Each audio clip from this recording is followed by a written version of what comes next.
Welcome to KSK TV news. ముందుగా వార్తల్లోని వివరాలను చూద్దాం. గుత్తి పశు వైద్యశాలలో 15వ తేదీ నుండి గాలికుంటు వ్యాధి నివారణ టీకాలు సద్వినియోగం చేసుకోండి. 4 నెలలు పైబడిన అన్ని పశువులకు టీకాలు తప్పనిసరి. పశు వైద్యశాల assistant director doctor P Bharati.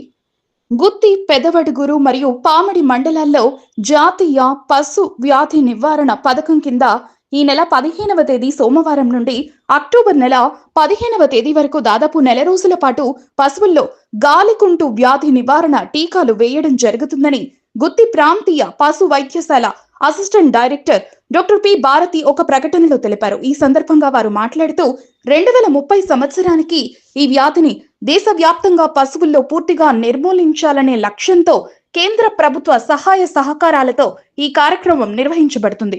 ఈ వ్యాధి సోకిన పశువుల్లో తీవ్ర జ్వరం, నీరసం, నోటి నుండి తీగలాగా చొంగ కారడం, నోరు మరియు కాలు గిట్ల మధ్యలో పుండ్లు రావడం, చూడి పశువులు ఇసుక పోవడం లాంటి లక్షణాలు ఉంటాయి.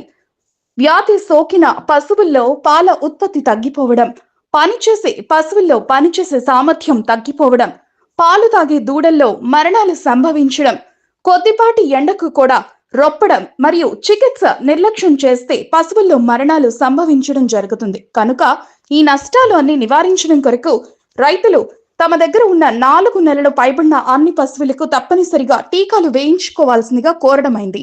ఈ కార్యక్రమంలో సిబ్బంది ప్రతిరోజు ఉదయం 7 గంటల నుండి 11 గంటల వరకు గ్రామాల్లో ఇంటింటికి తిరిగి టీకాలు వేయడం జరుగుతుంది. కనుక రైతులు ఈ అవకాశంను సద్వినియోగం చేసుకోవాల్సిందిగా మనవి చేయడమైందని తెలిపారు.